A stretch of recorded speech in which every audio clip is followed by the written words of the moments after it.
Hey everybody, this is Sam Spencer from Soccer Sheet, and today we're talking to Patrick Agyemang, somebody who has been a huge impact for Charlotte FC ever since he came on from Crown Legacy last year. Patrick, great to see you today. Yeah, thank you for having me. So I want to get it started. Like, how did you end up on Crown at the first place? Yeah, pretty much college. Came up through the college system, and then when I got to the draft, they liked me, so they ended up picking me up. Went to preseason with the first team. Tried my best, did what I had to do, but I obviously knew I needed a little more play time, and they let me play with the second team and just developed there. And once I got the chance, I just wanted to take it. So it was a good process for me, I think.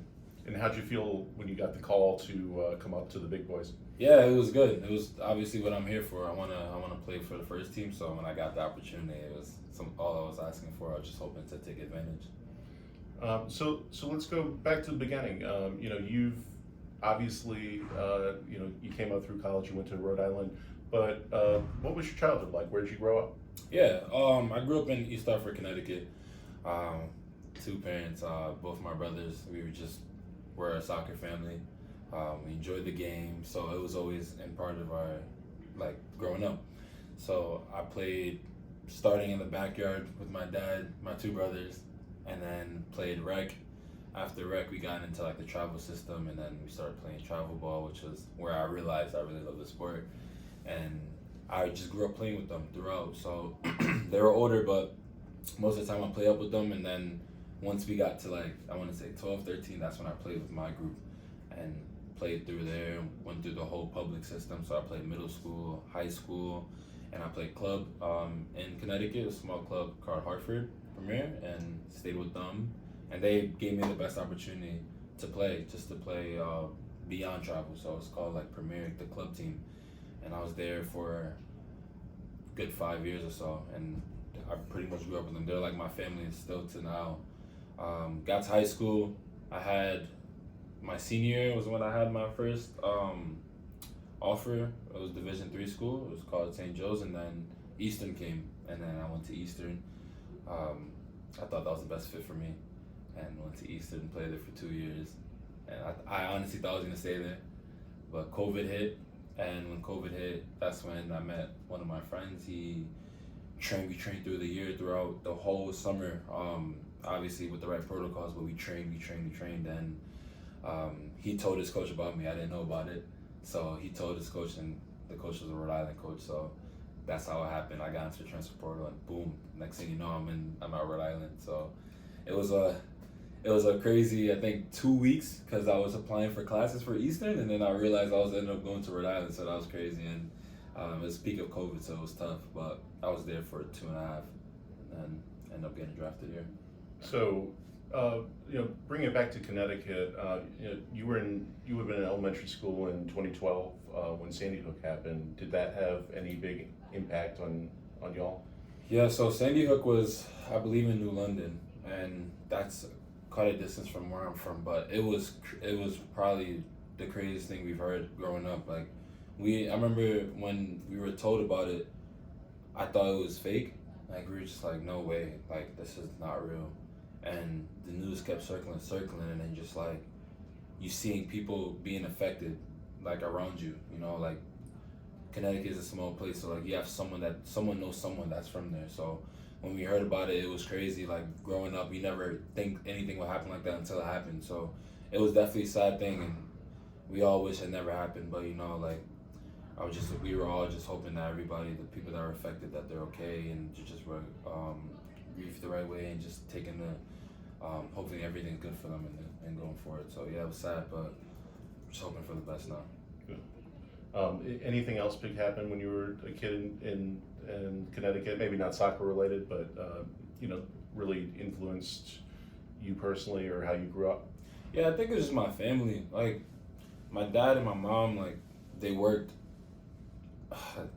multiple jobs, and it was for my brothers, my brothers and I, was tough to see, because they're working, and we're just playing, and we're going to school, but you see them working, and you see how tired they are, and always in your mind it's like I want to help them. And you know, when you're young, it's like, what can I do to help? So you try to do things in the house, but like it's only so much. As you grow up, you realize like it's a struggle. So I think at that point was where my mind was set, and it's just like I want to do whatever it takes to help my family and give back to them. So yeah, I think it's just being grateful for what they've done for me. Do you think that that work ethic rubbed off? Yeah, definitely. I get it from them. That's pretty much where my drive is. Obviously, I love this, but I have a drive, and I think they're a big part of it. So, college, Rhode Island, you're playing in the A10. Mm-hmm. Any major memories from those games? Full disclosure, I went to Davidson, so. Davidson beat me my last official college game, so that was tough.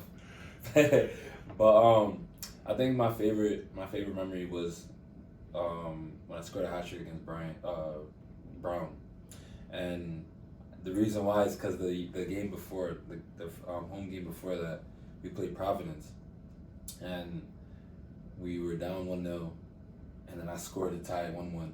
This is the time where they had the extra time. Went to extra time, I missed the chance, and then I missed the penalty kick. So we tied 1-1, where I had 2 opportunities to score, and that game, like, tore me, like, it bothered me for so long. So then my next game was Brown, and I ended up scoring a hat trick against Brown.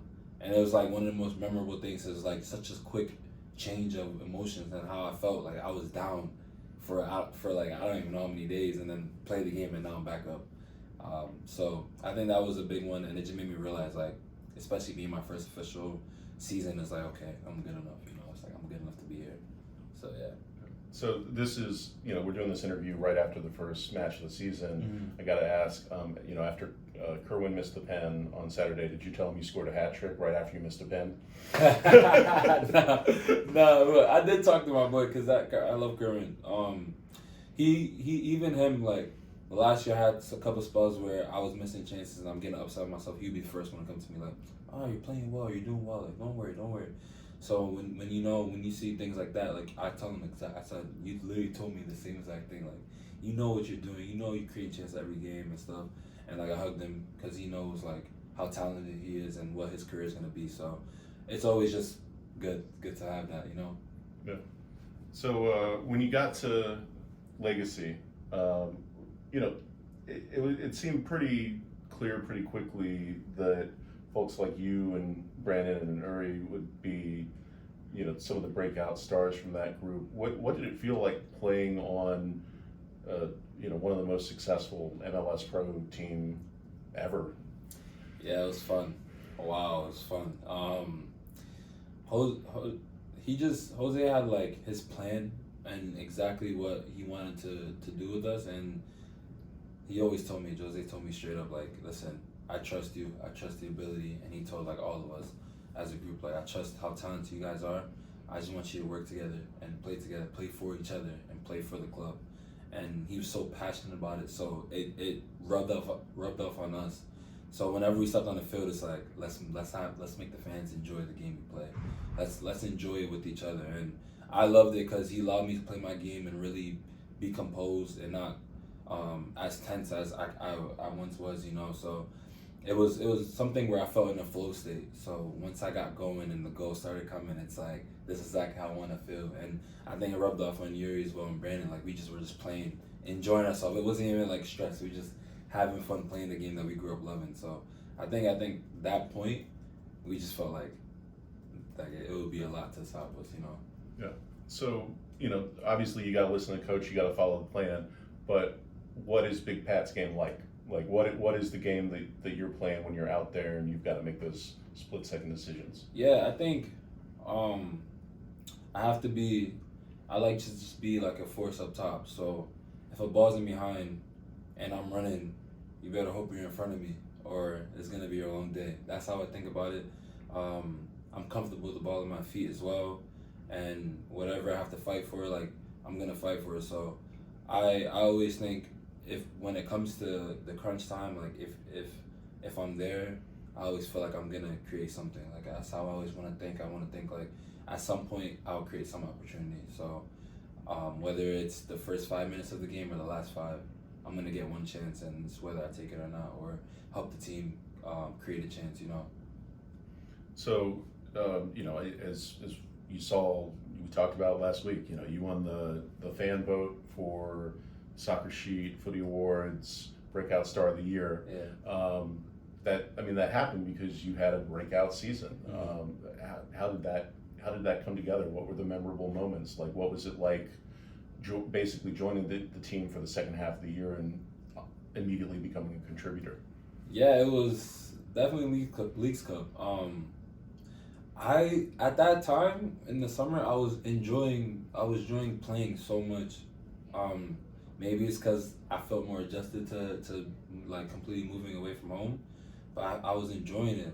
And when Leagues Cup came around, like I was a part of the first couple games. First game played against Dallas, and I was able to score the final PK, and then played against Necaxa, and I scored in that game, and it just felt like I was in flow again.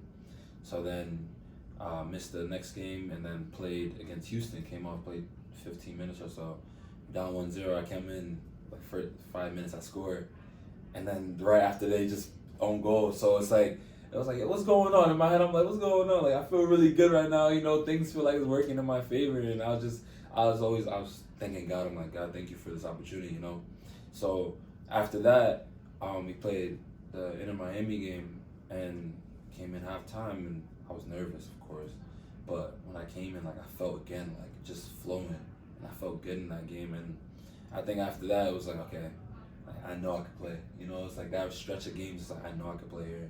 So I think that's when I really was confident. Like, when I could truly say I was confident in my ability with the first team. So do you think that happened for a lot of folks that, beating Lionel Messi created a lot of confidence for the team that they brought into this year? Yeah, I think this team, like, now we realize that we can do a lot. Like, we realize that we have a good group of guys. It's the one thing. The chemistry is through the roof right now, and the kind of guys we have is just like welcoming and accepting and wants everyone to shine, and that's what you want in a team. So I think everyone's confident and comfortable. So now it's just putting it together in the 90 minutes. Okay, so I'm going to ask you like one last big question and then do the fun ones. Mm-hmm. So where do you get your energy? Where do you get your support? What lifts you up? What centers Patrick Agyemang? What's important to you off the pitch? Yeah, my relationship with God, I think. I always say I don't know how I got here and all these things, because it all lined up in a way that didn't make sense. And I always say I give all glory to God, because in my mind it doesn't make sense, And my family's faith, they drive me. It drives me, and I just want to keep staying like the person I am today, not change no matter where I go, where I am. So I think it's just that relationship, and just continuing to want to show everyone that you could do it. Like, I could do it. If I could do it, you can do it. Because growing up, people thought there's no chance. I have no chance. They literally told me, like, you're going to Division III, you think you could play professional? In my face, people told me that the highest you could probably reach is just USL if they give you a chance. So people are telling me these things in my face. So in my mind, I'm like, all right, I'll show you, and I want to see what you say when I do it. And so it's a balance, but I think it's just having the right support system, having my faith and my drive. It just makes me who I am. Awesome. And D3, D1, next pro, now you're in the show. Exactly. Yeah.